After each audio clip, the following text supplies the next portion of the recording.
here. Welcome to Hamstring Strength Exercises for Seniors, Part 2. This routine is made up of 4 exercises that will keep those hamstrings, remember that family that live on the back of your upper legs between your knees and your hips? These exercises will keep your hamstrings strong. And I've chosen to do them on my bed, just to show you that you can do them on your bed. But if you want to use the floor and a mat, that's just great. Okay? So, exercise number 1, I call it the straight leg, bent leg. So, lie down, put some support underneath your neck.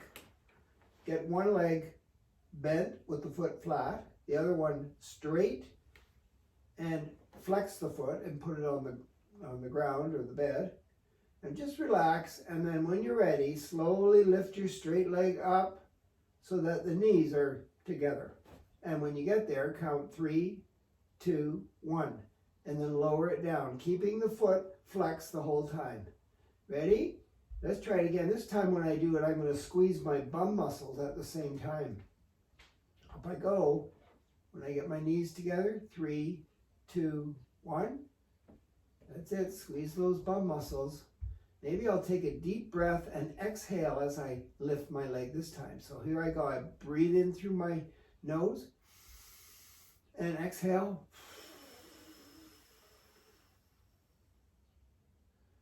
And then down I go. And then the last one, I'm going to try to go past my knees together. Here I go. Breathe in.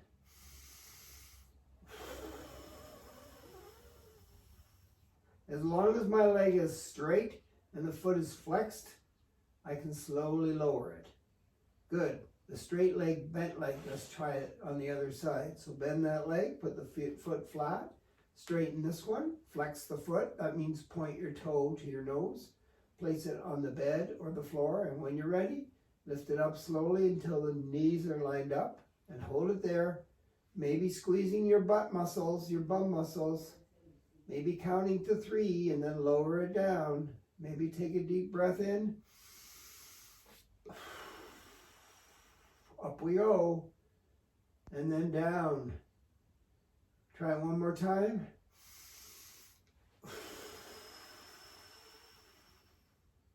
And then down slowly. Do everything slowly.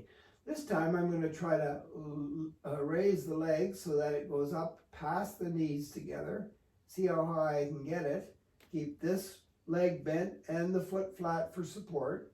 You got support under your neck, keeping your head in neutral. Get your leg nice and straight, flex the foot, hold it there. And if you think that's long enough, slowly bring it down. Good, the straight leg, bent leg. Exercise 2, I'm going to lie down using that neck support crocodile again, but this time I'm going to lie on my side. My legs are going to be bent. I'm going to stack them so that my knees are on top of my knees and my ankles are on top of my ankles. I'm lying on my side. Good, and then I'm going to glue my feet together as I bring my ankles apart and do a clam for you. And down, I do it very slowly, so I bring it up as far as I can take it, but my feet are glued together. I can feel that in my hip here.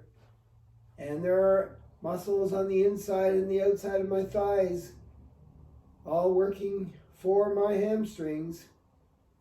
Remember, the hamstrings are on the back of the leg between the knee and the hip, but they work in conjunction with all the muscles and connective tissues and tendons and such in your lower legs to make sure that you can bend your leg and you can straighten your legs so you can walk and run and jump and rotate, pick things up off the floor anytime without any problems. Right? How long do you hold them apart like this? You choose. Just do it slowly. And then when you want to do the other side, swing yourself around. Just don't fall asleep on that comfortable bed of yours. There I go. I need some neck support. Bend my legs, stack them. Good. Now when I'm ready, glue the feet together and just bring your knees apart. You'll feel it in lots of different places. In your bum, because your bum's connected to your hips, and your hips are connected to your hamstrings on the back of your legs, and your hamstrings are connected to your knees. You want all those body parts to be strong to help you have an enjoyable day. And if you can do it on your bed, why not? Right? Try deep breathing. That means on the movement, you're going to exhale. So breathe in through your nose, and then apart they go. Some people like to control the speed at which they move when they exercise with their breath and their diaphragm, which is controlling how much oxygen you intake. If you want to do all the breathing in the upper part of your chest, you won't get the same benefit. You want that diaphragm to be healthy. And by the way, this clam exercise seems so ridiculously simple, as long as your feet are glued together, that you might not think you're getting any benefit. But if you do it slowly and be mindful of where you feel the tightness and the exercise happening in your body, you'll realize that it's a great exercise for hamstring strength. Okay?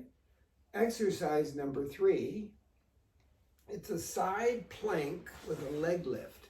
So I'm going to lie on my side.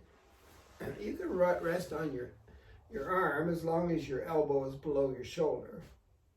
Okay? Keep your elbow and your shoulder lined up if you're going to rest on your arm like that. But if you want to put your head down on your crocodile, so the bottom leg is going to be bent at 90, and the top leg is going to be straight with the foot flexed, resting on top of the bent leg. Now here's the secret. The secret is make sure your hips are lined up with your shoulders and your knees in a nice straight line. I don't want you cupping your body like that with your bum back. I want your hips forward. So my hips, my shoulders, and my knees are in a nice straight line. Top leg is straight and stiff. Bottom leg is bent at 90. And I simply take my top leg and lift it up. How high can I take it? I don't know. How about there? But keep it straight and keep the foot flexed. And then when you're ready, slowly lower it down until you hit the bed or the floor. And when you're ready, don't forget to breathe comfortably, nice and deeply through your nose and out through your mouth. You need that oxygen to feed those muscles. And here we go again. As long as your shoulders and your hips and your knees are in a nice straight line. None of that cupping stuff. No rolling back to do this. Roll forward if you're going to roll anyway. And then you'll get the benefits. Right. Let's try one more. Be mindful of your posture. You want to, if you're going to do it, get the most, right? Let's switch around. Other side. So, bottom leg bent at 90. Top leg straight. Nice and stiff. Resting on the bottom leg. Foot flexed. Slowly. Oh, I forgot to check. Are my hips forward? Am I rolling back? Am I cupping by sticking my bum back? Don't want to do that. I want to be resting on the side hip with my knee and my shoulders and my hips all in a straight line. Okay, when I'm ready, up goes the leg, leading with the ankle. Maybe hold it for 3, 2, 1. Slowly bring it down. When you're ready, up we go. Exhale on the movement up. When you're ready, breathe in on the movement down. Exhale. You decide how you want to do it. Just be mindful of your posture. You're leading with your ankle, not your toe. Your toes pointing straight ahead, and up it goes. How many reps should you do? As many as you want. How fast? Slow is better. How long do you hold it in the air? That's up to you. Are you thinking about where you're feeling the tight sensations, the muscles working? Good. So we'll call this the side, plank, bent leg, straight leg, and that's it. Exercise number 4, you're lying on your back. You're supporting your neck with something like a rolled up towel or a crocodile. Right in the groove there. Good. Your legs are bent, your feet are flat. My arms are at my sides, shoulder width apart my legs are, and when I'm ready, I'm going to lift up my hips so that my shoulders, my hips, and my knees again form a straight line. Now where do I get the power to hold my hips up like that? In your low back, which is connected to your hips, which is connected to your hamstrings, which is connected to your knees. So your low back and your hamstrings and your butt muscles are all going to do their best.